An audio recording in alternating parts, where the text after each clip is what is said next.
오늘 4장 말씀 읽어가는 날인데요.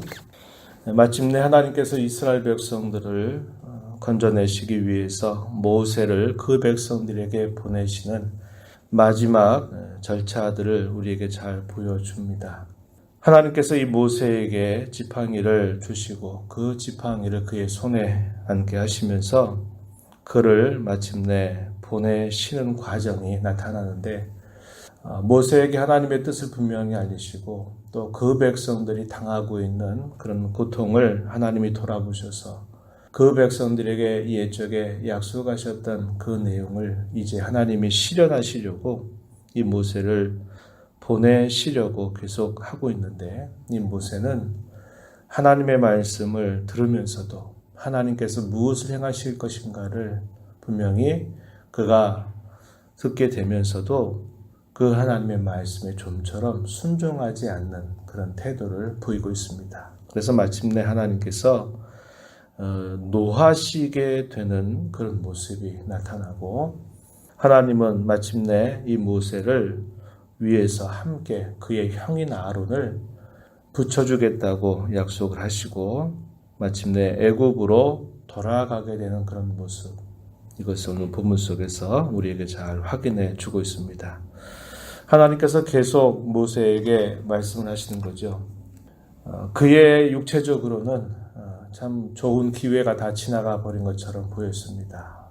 애굽의 궁정에서 많은 준비를 했고 또 지혜나 학식에 있어서나 또 사람들을 이끌어갈 수 있는 리더십이나 이런 모든 것들이 그가 생각하기에는 40년 전 충분히 할 수 있다 이렇게 생각했지만, 하나님이 준비하신 때는 그때가 아니었습니다. 그때로부터 40년을 더 보내게 되는데, 모세에게 이 40년은 가정을 이루는 그런 계기가 되기는 하지만 낯선 땅에서 그가 가지고 있었던 모든 기대와 열망은 그곳에서 아마도 상실해 버리지 않았을까, 이런 생각을 충분히 할 만한 생활을 하게 됩니다. 그러나 하나님은 그의 40년의 목동과 같은 이 생활들을 결코 헛되이 보내지 않으시고 그 백성들을 품을 만한 준비를 하게 하신 다음에 이 모세를 보내는 겁니다. 그런데 모세는 여전히 염려와 두려움, 그리고 마침내는 불순종의 태도마저 보이고 있습니다. 1절 말씀에 보시면은 하나님께서 분명히 말씀을 하시고 약속을 하심에도 불구하고 이 모세가 하나님께 어떻게 대답합니까? 그러나 그들이, 여기서 말하는 그들은 하나님의 백성을 말합니다. 고통 가운데 있는 백성들을 말해요. 애굽에 있는 백성들. 그들이 나를 믿지 아니하며 내 말을 듣지 않고 이렇게 말할 것입니다. 여호와께서 너에게 나타나지 아니하셨다. 도대체 무슨 근거로 하나님께서 너를 우리에게 보냈다고 믿겠느냐? 못 믿겠다. 이렇게 이야기할 것 같습니다. 이렇게 답변을 하지요. 하나님께서 그러한 모세에게 세 가지 표적을 하나님께서 보여주시는데, 두 가지는 바로 그 순간에 경험하게 하시고 한 가지는 장차 행하실 일을 하나님이 말씀해 주시는데, 첫 번째는 뭐냐면 지팡이를 땅에 던지게 하는 겁니다. 그리고 그 던진 지팡이가 마침내 뱀이 되는 놀라운 광경을 보게 하시죠. 그런 다음에 그 꼬리를 잡으라고 말씀을 하십니다. 꼬리를 잡았더니 그 뱀이 다시 지팡이로 돌아오는 일을 그에게 보여주십니다. 두 번째 보여주시는 표적이 뭐냐면 그의 손을, 한 손을 내밀어서 한 손을 품에 넣으라고 이야기하게 되니까 그 한 손에서 품에 넣었다가 빼니까 그 손이 나병이 생겨서 눈같이 휘어지는 그런 광경을 그가 경험하게 되고요. 하나님께서 또다시 그 손을 품에 넣었다가 다시 빼게 하시니까 그 나병으로 휘어졌던 손이 또다시 본래의 손으로 회복되는 그런 표적을 하나님께서 보여주십니다. 하나님께서 말씀하시죠. 이스라엘 백성들이 첫 번째 표징은 보고 믿지 않을지라도 두 번째 이 표징은 분명히 믿을 것이다 이야기하십니다. 하나는 모세의 지팡이를 통해서 하나님이 보여주는 표적이고, 하나는 모세 자신의 그런 변화를 통해서 하나님께서 보여주는 표적이 되고 있습니다. 그리고 그것조차도 믿지 않게 된다면 나일 강물을 조금 떠서 땅에 부으라고 말씀하십니다. 그러면 그 부어진 물에 의해서 나일강 전체가 피가 되리라고 하나님께서 말씀을 하시는 겁니다. 대단히 이것은 놀라운 그런 능력이 아니고서는 할 수 없는 일을 행하실 것을 보여주신 것이요. 이것은 미래에 행하실 일이었습니다.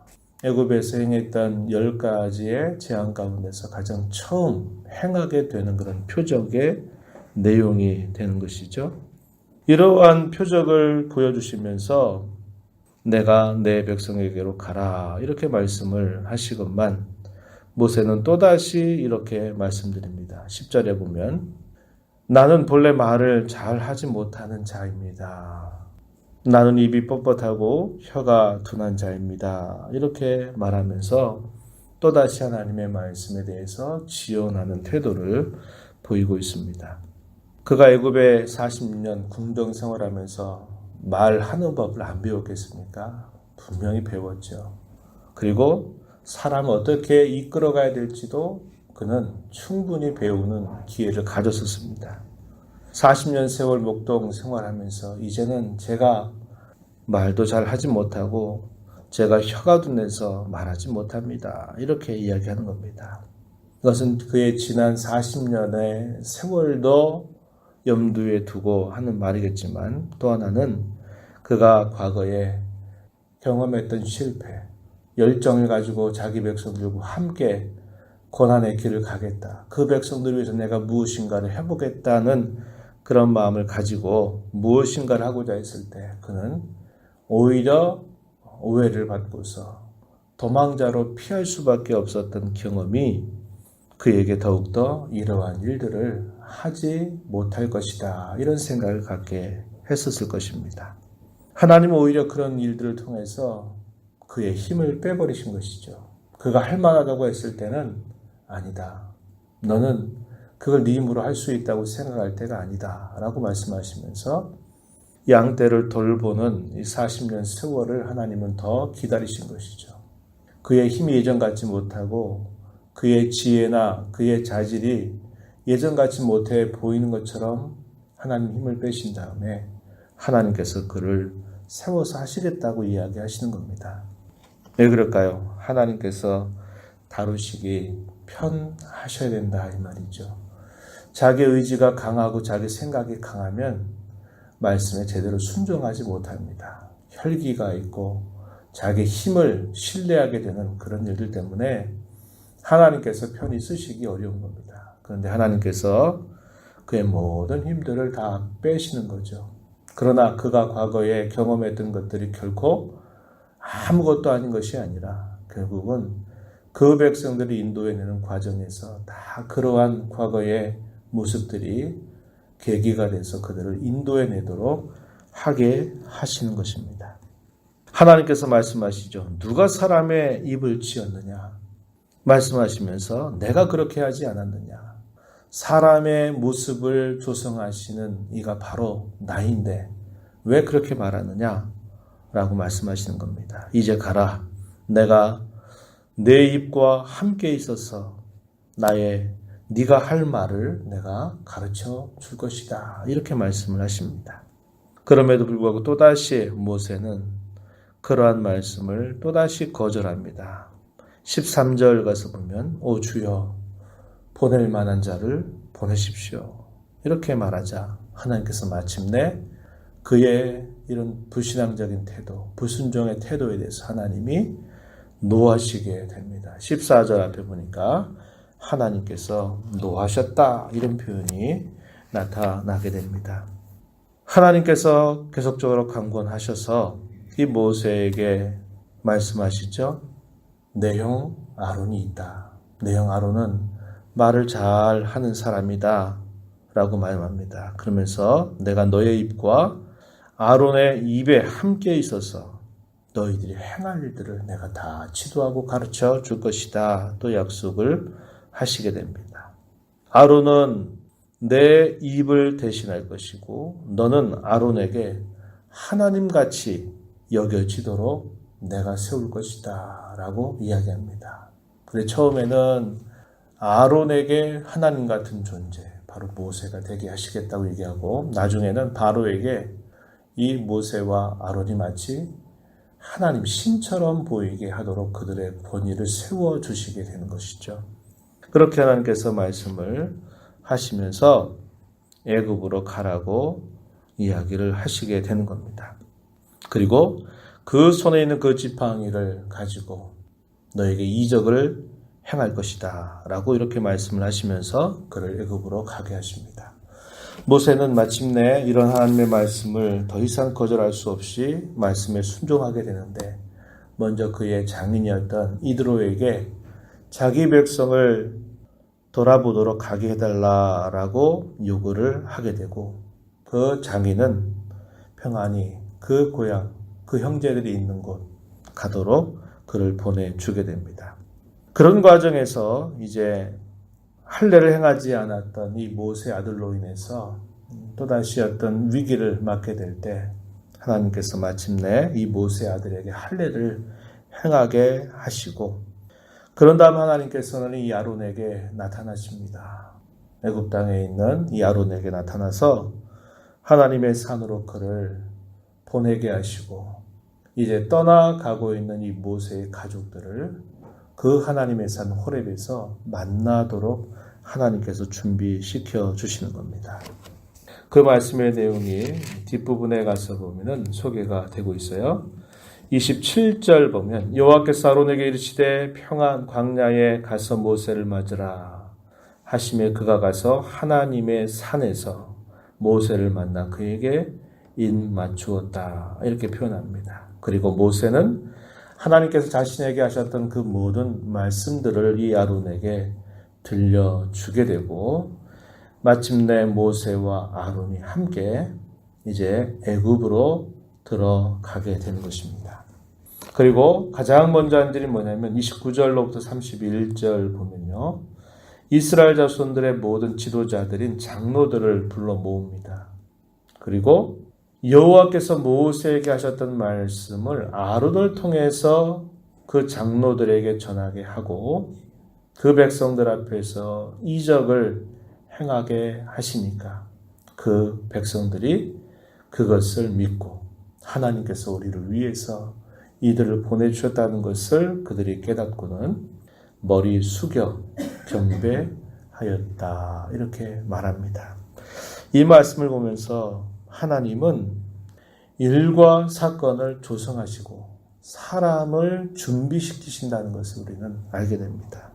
그래서 하나님은 구원의 역사를 이루어 가실 계획을 구체적으로 하나하나 진행해 가고 계심을 우리는 보게 됩니다. 그런 하나님 앞에서 하나님께서 행하실 그 일들 앞에 가장 중요한 자세는 뭐냐?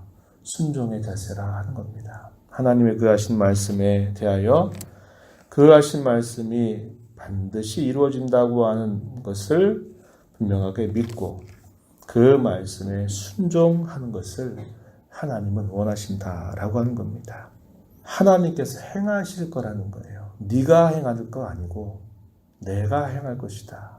그러나 내가 행할 텐데 너는 내가 너에게 이르는 대로 너는 순종하면 된다. 이렇게 말씀을 하시는 겁니다.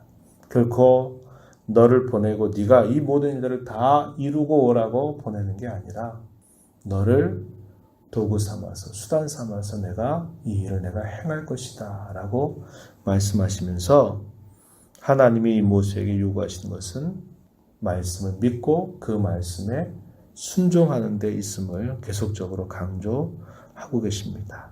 모세가 할 일은 바로 그겁니다. 하나님이 하신 말씀을 믿고 순종하면 하나님이 행하실 일들을 그는 보게 될 것이고 하나님의 영광을 보게 될 것입니다.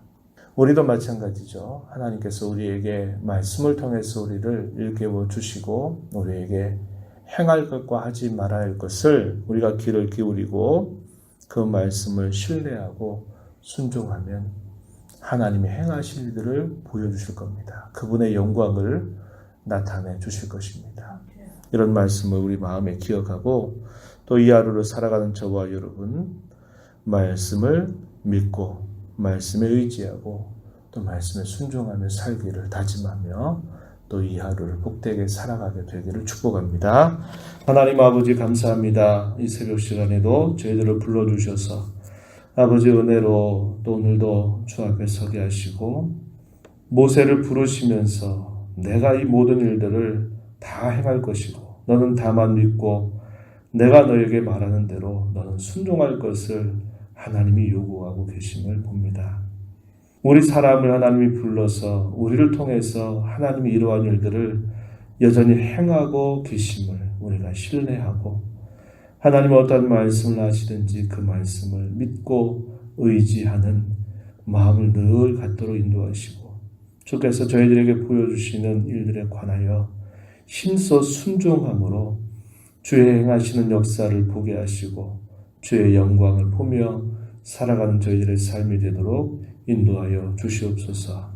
은혜의 보좌 앞에 나와서 믿음으로 주 앞에 은혜를 구하며 이 하루를 또 시작하는 주의 사랑하는 자녀들을 용납해 주시고 간구의 귀를 기울여 주시오며 저희들의 간구에 응답하여 주시기를 간절히 바라옵고 예수님 이름으로 기도드리옵나이다. 아멘.